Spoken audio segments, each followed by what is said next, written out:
3, 2, 1, go. The MythBusters are defying death in the quest for flight. It's not a question of whether we'll get badly hurt, it's how badly hurt. And we're busy busting myths about ways to legally beat the police speed radar. Well, it didn't disappear. Are you surprised? Absolutely. Who are the MythBusters? Am I missing an eyebrow? Adam Savage I reject your reality and substitute my own. and Jamie Heineman. Quack, damn you. I wouldn't say Jamie's an evil genius. Between them, more than 30 years special effects experience. When will the fun ever stop? They don't just tell the myths, they put them to the test.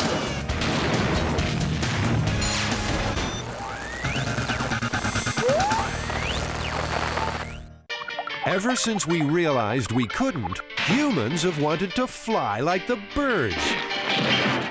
Gliders, hang gliders, and parachutes have made non-powered flight possible. Woo! I fart on you! But is it possible for a man to fly accidentally?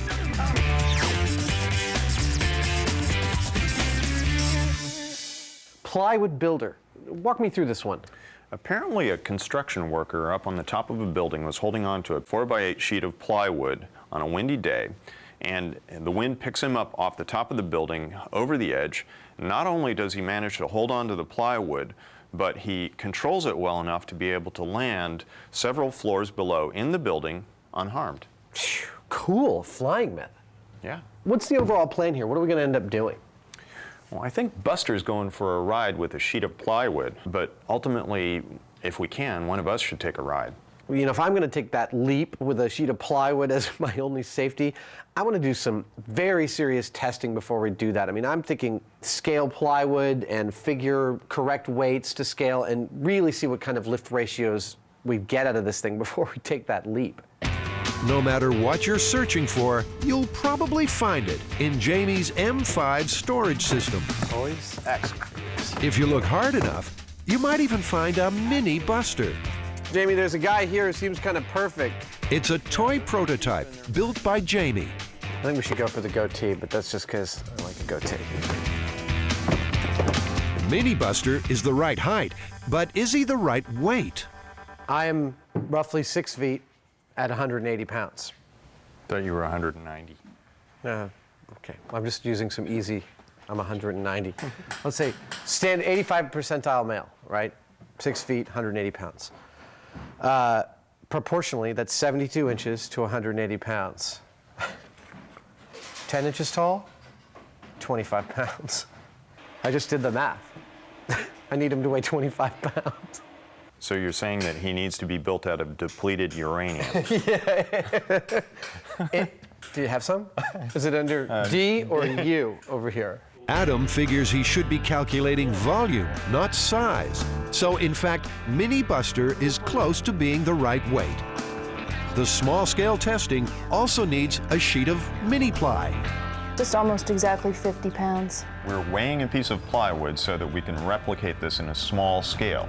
But even this tiny piece of ply is proportionately too heavy. Christine reduces its weight by drilling lots of small holes. Okay, there we go. Perfect.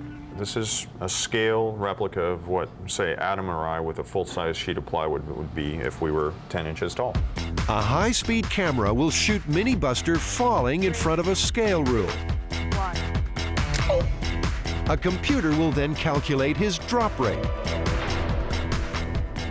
The test is repeated with the mini ply. Okay, Christine. So what did we learn with the drop tests of the miniature Buster rig? Well, the plywood slowed him down about 25%. 25% from a fall with nothing, right? Yes. Just the human falling. Yes. But 25% slower is still not slow enough. If they tried the plywood myth themselves, The best that we would be able to accomplish, it sounds to me, is just broken legs and arms, but maybe not a broken back or a smashed skull. I'm willing to settle for that. it's too big a risk for a human, but no problem for Buster. That's once his rubber crash test dummy hands have been swapped for some plywood grabbing clamps. see whether it actually will support somebody on it, because Buster happens to be about my size and weight, so looks like it works. Now, Buster, this won't hurt a bit. So Buster's new super grip robo hands are welded to his arms. Plywood. According to the myth, the builder was holding a sheet of 5-ply when he took his unscheduled flight. That's made up of 5 thin sheets of timber compressed together. As well as trying a regular sheet, Adam and Jamie will use the 5 individual sheets to design their own flying rigs. So what are you thinking for taking 5 plies from a sheet of plywood and getting the most amount of wind resistance out of them? Well, my thought, first off, was to array them like a car leaf spring to where we extend the surface area. You might, And of course, end up spinning like a helicopter all the way down. which might not be a bad thing, because helicopters, as we know, land a little softer than just the same shape without the propellers, because they're spinning and they get lift from that. Yeah, but skydivers also have what they call a death spiral.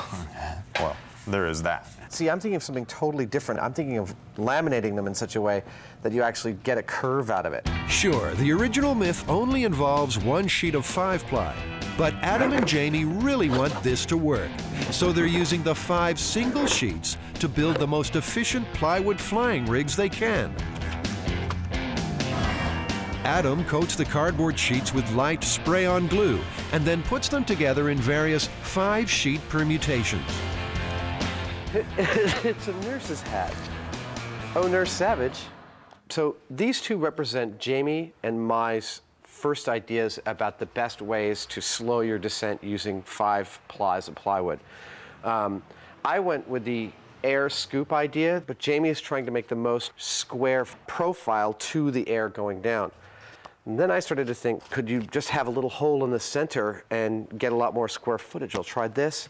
Then I started moving towards a scoop like this, so it's a kind of bridge between Jamie and I. And then we'll get to these like radical scoops, all of which can be done out of plywood. I've developed a feeding bag because I find lunch just takes too long and I'd rather just eat while I'm working. Adam prefers the parachute approach, so he and Myth-Tern Christine decide to check out Jamie's old army chute. Maybe it works by the top being bigger than the bottom, and so air is scooped into it. I think we need to inflate it to actually see how it's constructed. Because this is a little confusing. Where's that fan? Let's see what we got.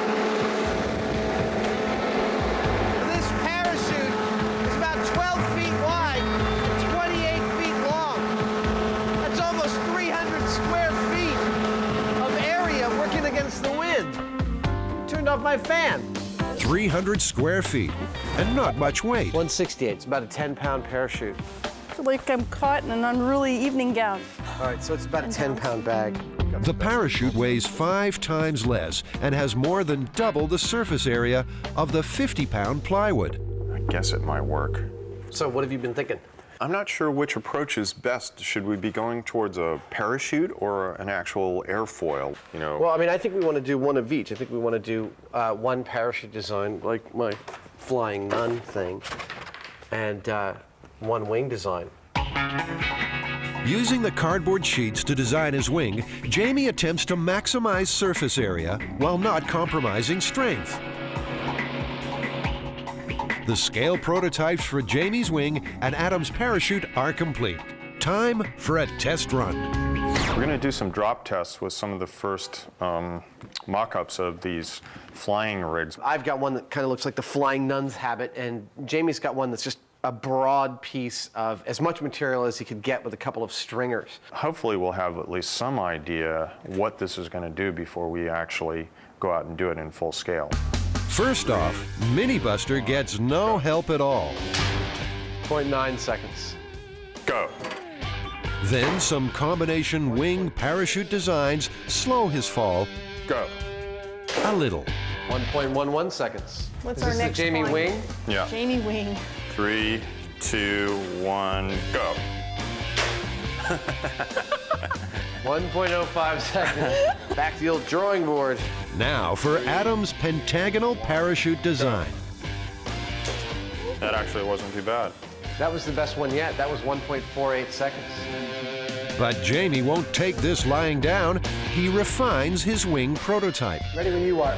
3, 2. He twists his wing to make it spin.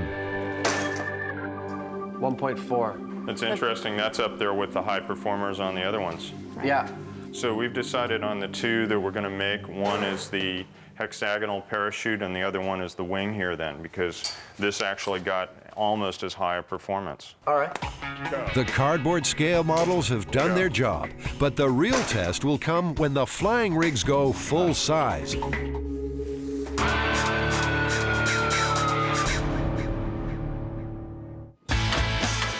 Scotty, Carrie, and Tori have been like little Santa's helpers.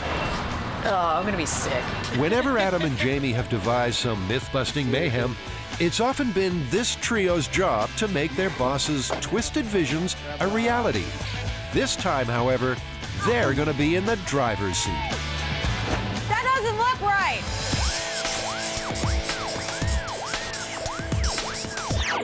All right, guys, so your first story on your own. What have you got? Well, what we're going to try to do is legally beat the police radar. Legally, huh? So not the commercially available radar or laser jammers. Exactly. We've heard all kinds of ideas, like jingling your keys in front of your window. Disco balls, CD from the rearview mirror, foil on your hubcaps, putting LEDs around your license plate, microwaves, and covering the entire car in foil. So how are you going to tackle this one? What's the plan? Well, obviously, we need to get a radar gun. We're also going to try the LiDAR, which is a laser system. Lift it up a little bit more. And to test them, the first thing they're going to need is a car. Earl, the MythBusters Cadillac, should do the job. You remember Earl. He's the car the guys use for target practice. Oh, man. Our resident grease monkey, Scotty, has to get him back on the road to recovery. It's gonna be stubborn. While Scotty coaxes the caddy back to life, Tori and Carrie do a little radar research. You're not working fast enough, dude.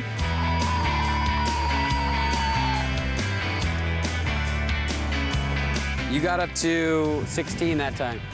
That's it? Yeah. Felt like 60. Now, Carrie's packing a normal radar gun. It fires microwaves that hit the target and bounce back at a slightly different frequency. The frequency difference determines the target speed. Tori's wielding a laser speed gun, or LiDAR. It shoots 1,000 samples per second of infrared laser light at the target. Speed is calculated by comparing the distance between each sample. Before we get to the real car and do tests, we want to do some sample material tests on the RC car. But before we can even do that, we have to make sure that the RC car will even show up on the radar gun. The RC car has a top speed of between 5 and 6 miles per hour. But will the radar detect it? 4, 5. We got a reading. So the RC car is visible to the radar. Now, to make it invisible. Right now I'm making extra shells to the body of the RC car, because now that we know how the radar and the LiDAR work, we're going to do some tests on all of our materials.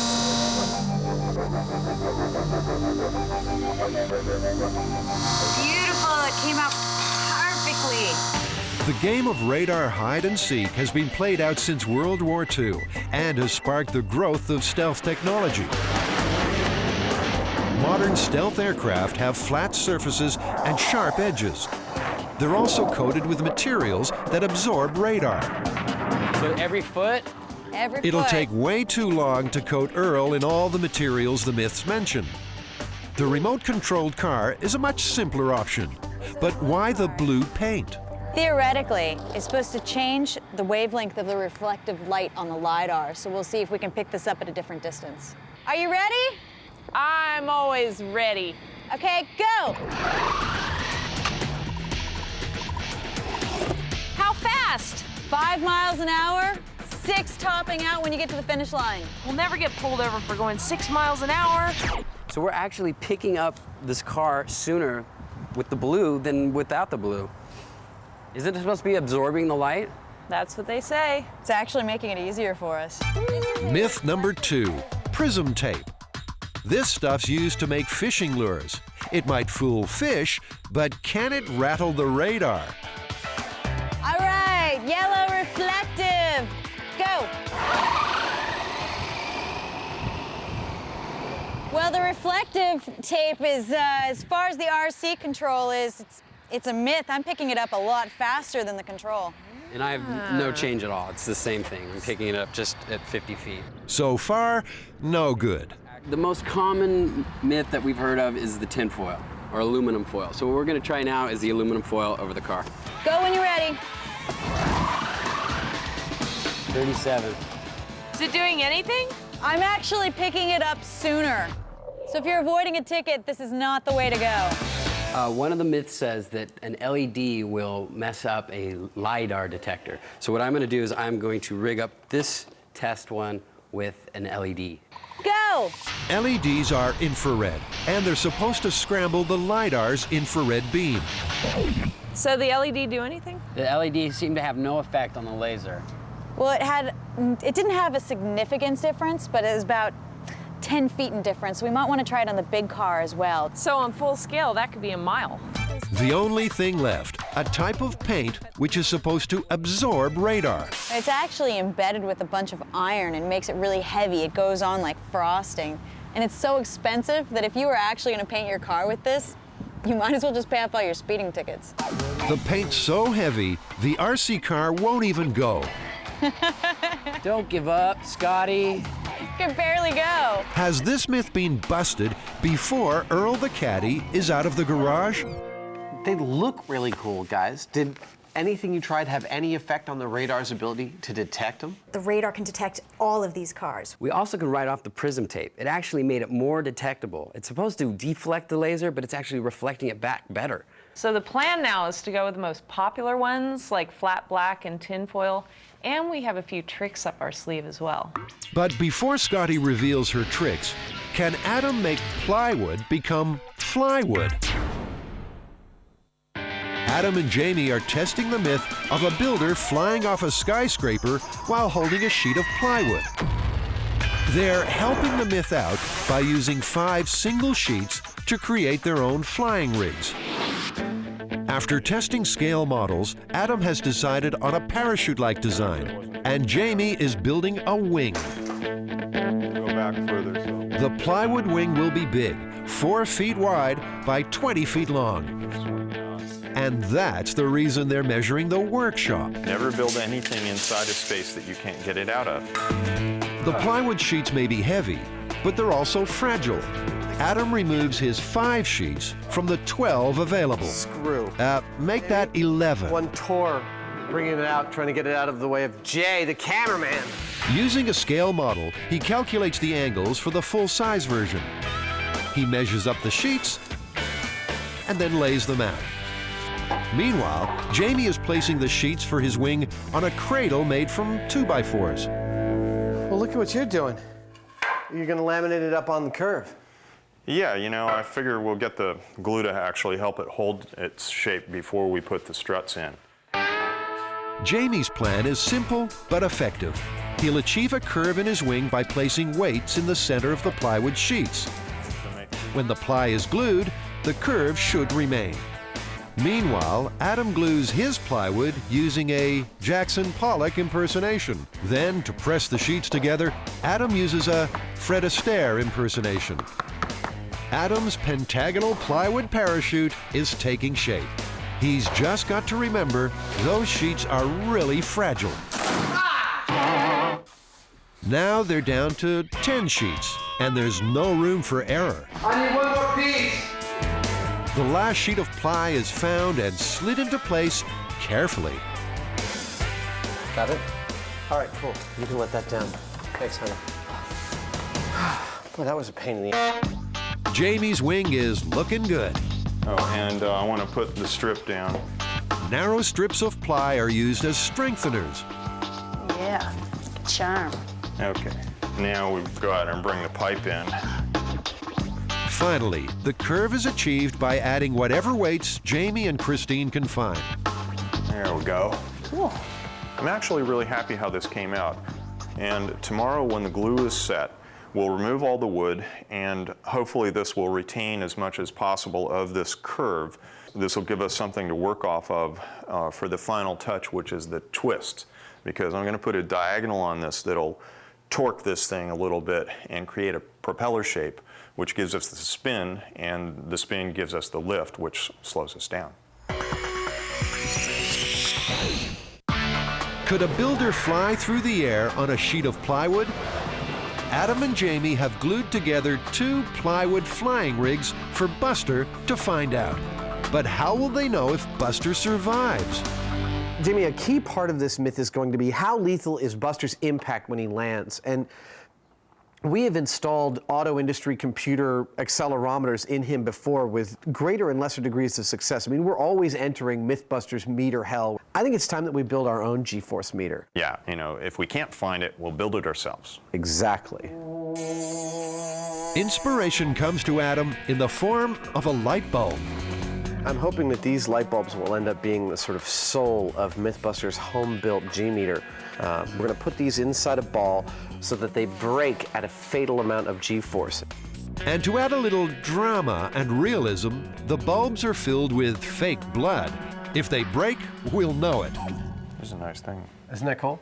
Don't you have all the same nefarious thoughts? Hey, yeah, you're dripping it. The bulb is sealed and placed inside a pair of aluminum sugar scoops. Ready? Yeah. Time for a test drop. This should be the non-lethal distance. It made it. That's good. All right, I'm going to try the high point. Ready? Yeah. Wow. It looks gruesome, doesn't it? Oh, what a horror show. The new G-force meter is instantly christened the Ball of Death. The MythBusters have turned decades of occupational health and safety death descriptions into a figure for brain death. 80 Gs for just 32 thousandths of a second. Because the ball is solid metal, it builds up a lot of G-force in just a small drop. But once it's cushioned by Buster's head, it'll survive a much bigger drop. Jamie has used weights to curve the plywood for his wing. But what will happen when the weights are removed? Jamie, this looks great, man. It looks like it held its curve quite nicely. That's pretty darn rigid. Yeah, it actually is holding its shape quite nicely. It racks like a monster. Which is what we want. Twisting the plywood wing will turn it into a spinning propeller. Yeah. This will further slow its descent, in theory. So we can rack it this way or rack it this way, depending on whether I want clockwise or counterclockwise rotation when we go down. Which way you want to vomit? In fact, Have fun flying with it. yeah. Hopefully, Adam's plywood parachute will cause a little motion sickness. He's left one section unglued so as it can be pulled together to form the plywood into a dish shape. Hey, Jamie. I'm gonna need some help with this. Now be careful, in a blink you're going to end up with a split right along that line. Jamie and Adam's plywood creations are nearly done. Jamie uses a diagonal cord to increase the twist on his wing. Okay, now let it go. That's more like it. Yeah, that's a lot better. And Adam, well, he's just Adam. Whoa! It comes as no surprise that Adam didn't measure up to see if his creation could actually exit the building. Wait, you're caught. Snap. Okay. Jamie's wing made it outside and into the truck easily. But Adam's plywood parachute is a pretty close shave. God, that just barely fit in there. The Flying Plywood test site is at Hamilton Base in Novato, an hour north of San Francisco. I want one of these for myself. After 47 years as an Air Force bomber and fighter base, Hamilton closed in 1976. The old control tower will be the ideal place to drop Buster. I think we're gonna need to use the crane to get up here. Well, that's what the crane's for. Shouldn't be a problem. That's perfect. We're actually going to do some drop tests with Buster and some various things that are mythically held to be able to help you survive a fall from several stories. I just let's move this over here. Nothing much has changed in the last 100 years. Hey, can someone let me out? Our project today is mounting up the high-speed camera gauge right here on my right. The tests will take place in front of a scale ruler. A computer attached to the high-speed camera will then be able to determine the exact drop rates. And it's all for this guy. But does he care? He's a very relaxed dude. He doesn't know what's about to happen to him. Human transport. When Buster drops, the ball of death G-force meter will tell us whether he survives or not. Okay, be careful with this guy now.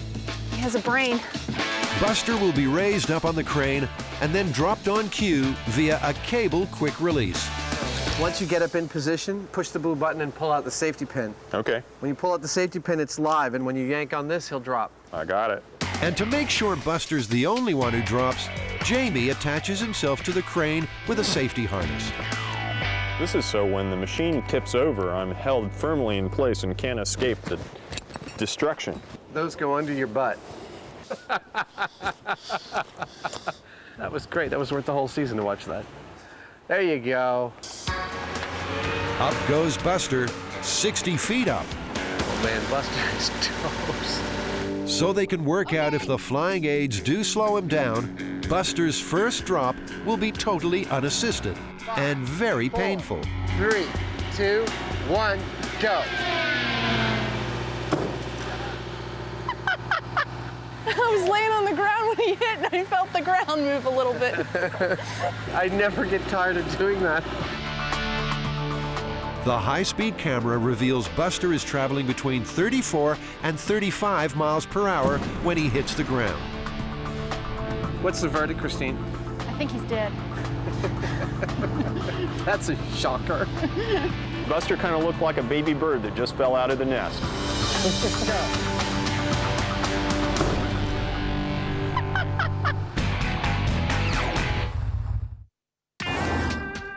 Since the police started using speed radar back in the 1960s, there have been a lot of myths about legal ways to beat it. Are you ready? Scotty, Carrie, and Tori used an RC car to put some of these myths to the test. How fast? 5 miles an hour? Now they're rigging up Earl, the MythBusters caddy, for a full-scale speed radar assault. We're making a wheel made of mirrors that catches the wind. As the mirrors get to the back side of this wheel, they should reflect the radar back and fool the radar into thinking we're going slower than we actually are. They plan to attach an array of mirrors to a bicycle wheel, which will spin on top of the car. But Jamie's got other ideas. You get that thing spinning at 20 miles an hour, it's going to the glass is going to shatter, the thing's going to vibrate itself apart. I think you should get some 3/4-inch birch ply, a big rod compass. Draw yourself your 3-foot diameter circle and facet it off. Suddenly, this radar rig isn't so simple. Jamie's just turned it into a big, complicated build. Still, it gives Scotty a bit more time to work on the caddy. Come on! It looks like she might need it. Meanwhile, Carrie's working on another myth. I'm making a chaff gun that we can explode out the side of the caddy right now. I'm cutting up the foil into little pieces, loading it up like a potato gun, and shooting it off a fire extinguisher. During World War II, aircraft under attack dropped large clouds of chaff to confuse enemy radar. The chaff was just small pieces of foil, which hid the plane's exact location. Oh, I love it when things fit perfectly. The chaff gun is powered by a modified fire extinguisher. And the test firing is a success. So glad I gave up my desk job. Did you ever have a desk job? Second floor reception. The revolving rig is also taking shape. Theoretically, the radar will hit in here and it'll send a stronger signal to the receiver. And if this is moving slower than the car, then hopefully it'll read that instead of the car speed. Carrie's also heard a myth about microwaves messing with radar. I'm stripping the magnetron out of this microwave so we can mount it in the front of the caddy. And that way we shoot microwaves back at the radar and the LiDAR.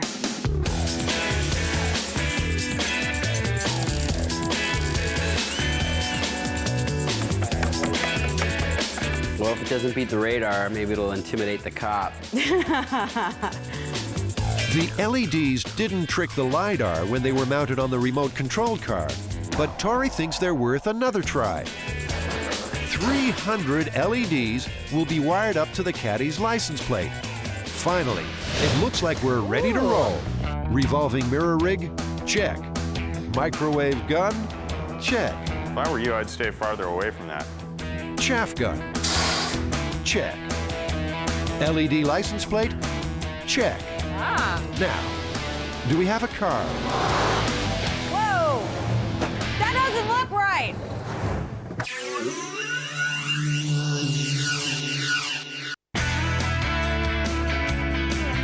This is the California Highway Patrol Academy training course, and it's the ideal place to see if our Cadillac can slip underneath the radar. A few of the guys from CHIPS are on hand to oversee the experiment. If anything does beat the radar, they want to know about it.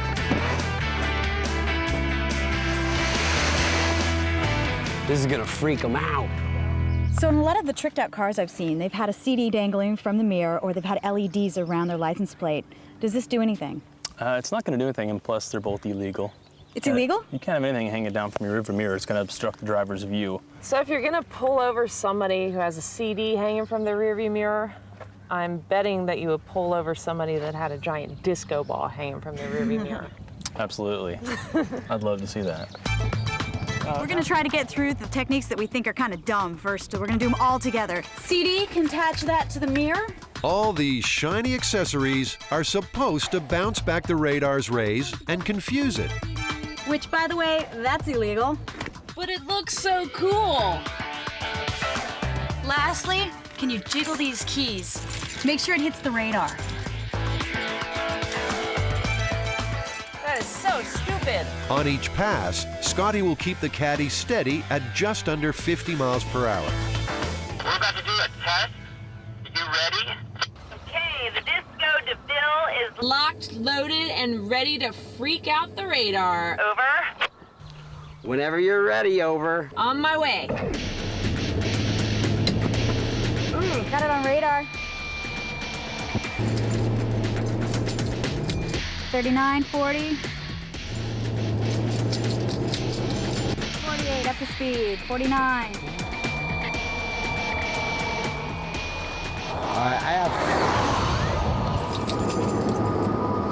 I love that sound. So keys, disco ball, CD, busted. No effect whatsoever. Are you surprised? Absolutely. All right, next let's do foil on the hubcaps. Done. The next radar myth, tin foil on the hubcaps. Scotty, hit it.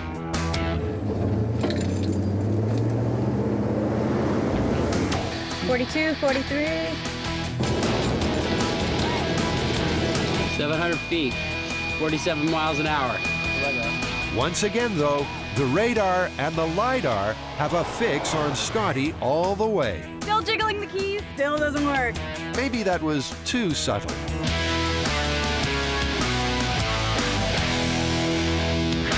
I think maybe people think that because it's kind of crumbly, that the radar will shoot at the crumbles and maybe dissipate. But it's just one giant reflector, if you ask me.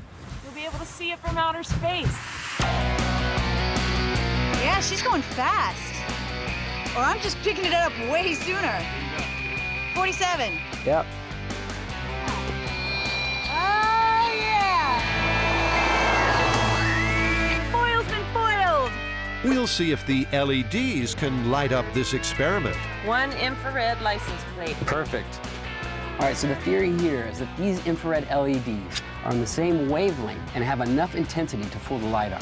300 LEDs are emitting infrared, but the LiDAR's own infrared beam is locked on all down the line. 47. Busted. I was aiming right at the LED license plate, and nothing changed. Absolutely nothing changed. Busted. Busted. Okay, let's try Carrie's magnetron gun. And yes, I know I spelled magnetron wrong. That's supposed to have an E. Don't email me. That jumped up so fast. It is definitely working. The K-band radar operates on about the same frequency as a microwave, so we're going to shoot microwaves towards it to try to confuse it. I got it at 49. But the radar still has the caddy in its sights. No change at all. The magnetron theory is busted. I had no difference in the speed. I got like 48 miles an hour. Is that what you guys got? Yeah, and I picked her up right away. Maybe the aluminum foil firing chaff gun will be able to trick the radar. Scotty, we are good to go on the chaff gun. On my way. Run it, Scotty! As the caddy passes the radar, Carrie will trigger the chaff gun from the back seat. Ah, it didn't go! Why didn't it go? I have a feeling she forgot to pull the pin. Look at... Oh! Oh my God. I'm a total dump. I don't know what's going on. A quick reload, and we're ready for take 2.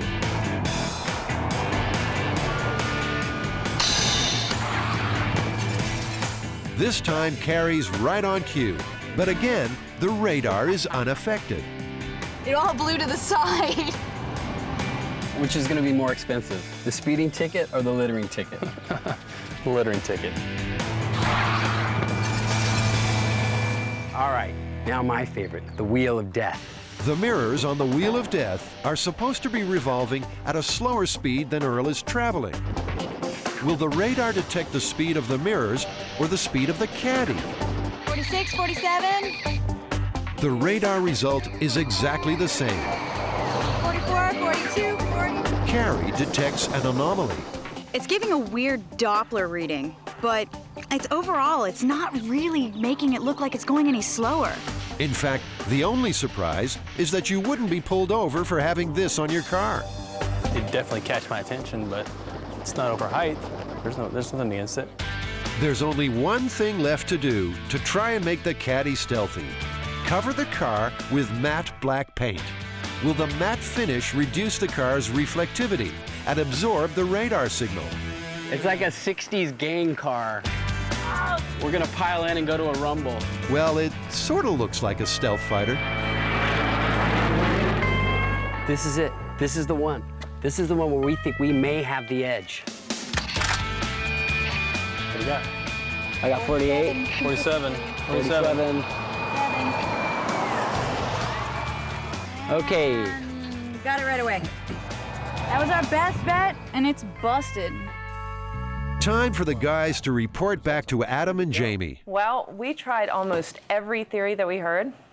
Disco ball, CD, keys. Busted. The ever-popular foil in the hubcaps. Busted. LED. Busted. Microwaves. My favorite, busted. Chaff gun. Surprisingly busted. And black paint and tinfoil all over your car. Busted. Totally out. Amazing. The only thing that gave us any result, but just barely, is my favorite, and I think you're gonna like this one, Adam. The radar Wheel of Death. Oh my God. What did this actually do? Hardly anything at all. It just varied the audio tone that the radar sent back that let you know how fast the car was going. I think if you're gonna get out of a ticket, short skirts and crying is still the way to go.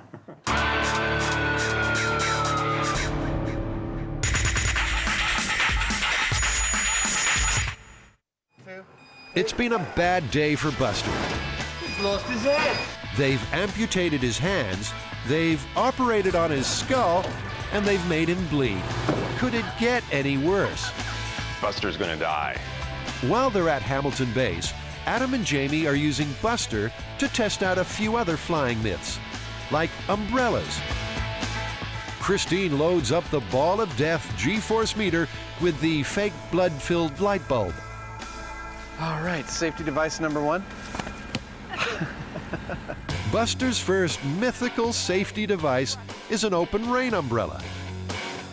Well, at least he won't get wet. 3, 2, 1, go.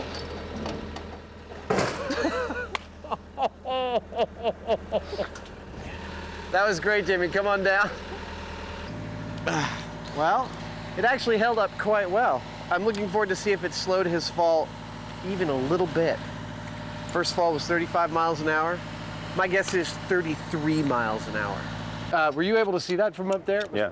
Pretty cool. The umbrella held up like until just about the last 10 feet. It's not the fall that gets you, it is that last 10 feet. There's plenty of fake blood, but the ball of death reveals a surprise. That's not that broken at all. There's one of two conclusions we can draw from this. Either the umbrella did a significant job in slowing his speed, or we're a little incompetent with our home-built G-meter.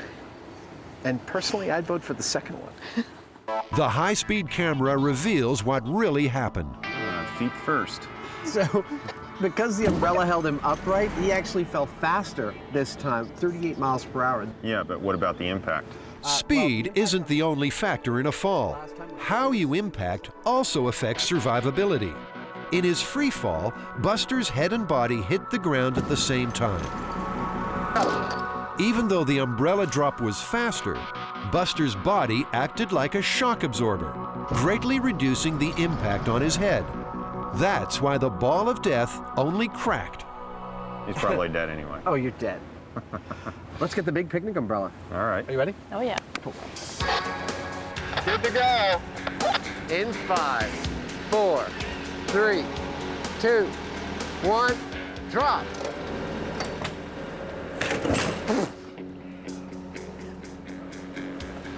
That was pretty cool.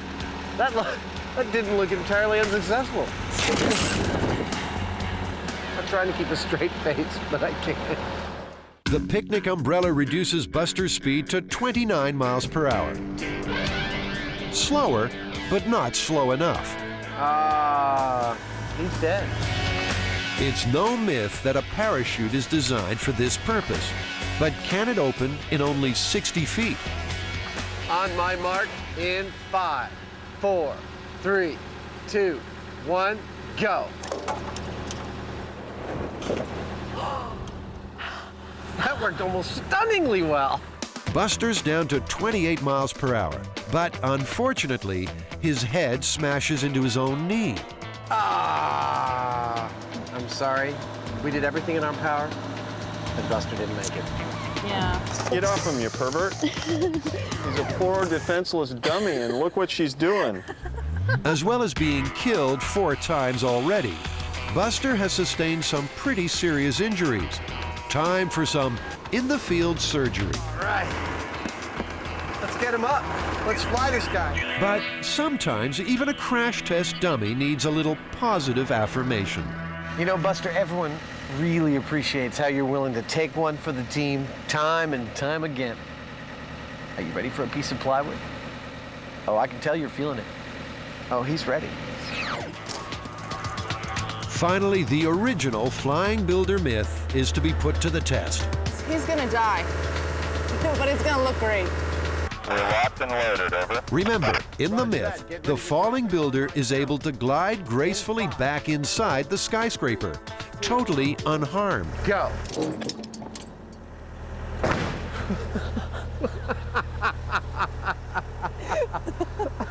Buster was such a good dummy.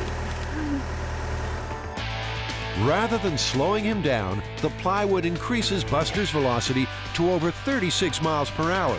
His body snaps the 5-ply sheet in half.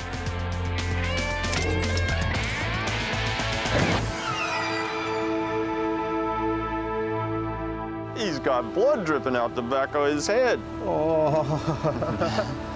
Getting used to all this blood, Christine? Still grosses me out.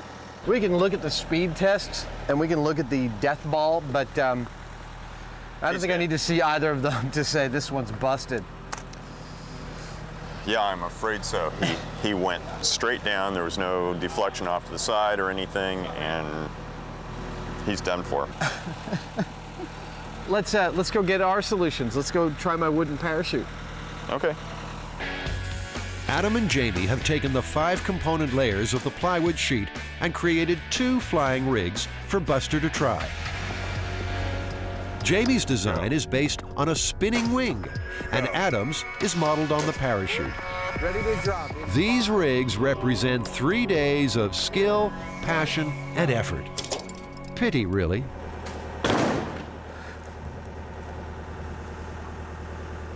A fat lot of good that did. And that's why they don't make parachutes out of wood. Oh well, the best laid plans. It was a nice idea. Nice try. It worked most of the way. I'm taking solace in the fact that your wing is going to fail so utterly spectacularly. You're probably right. But then you never know. Then you never know. Jamie is quietly confident his rig will do the job. 4, 3, 2, 1, go!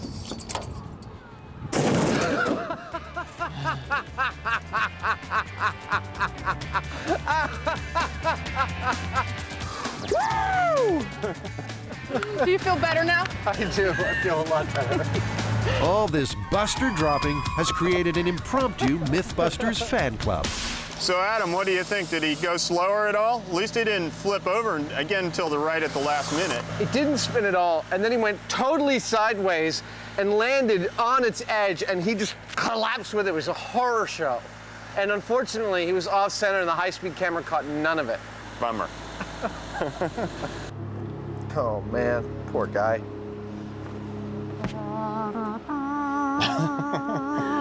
And the crowd's verdict.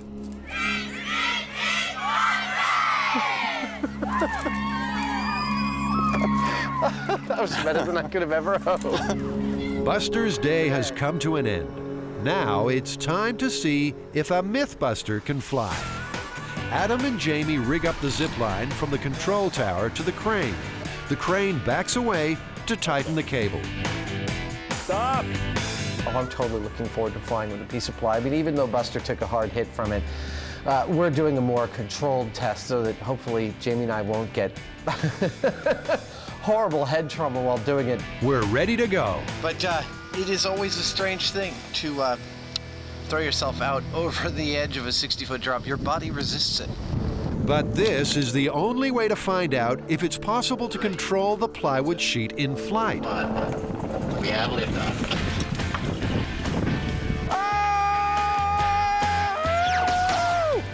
Woo!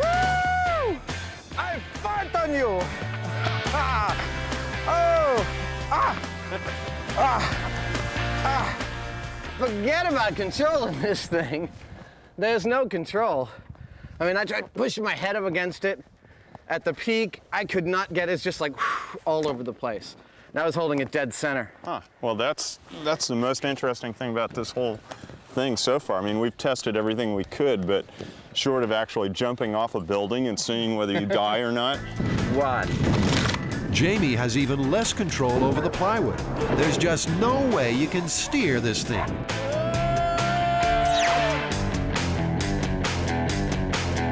Well, more than any other data we can come up with, Buster's a pretty clear indicator of how survivable a 60-foot fall actually is. But what was our actual data? Well, not surprisingly, the parachute was actually the best at about 28 miles per hour. Right behind it was the large umbrella at 29. What really surprised me was that the plywood was no use at all. In fact, it broke over Buster's back upon impact. And our rigs didn't do anything at all, didn't help either. From a controllability standpoint and from a velocity hitting the ground standpoint, this is one of those myths that's just unequivocally busted. Yeah, absolutely. Myth busted.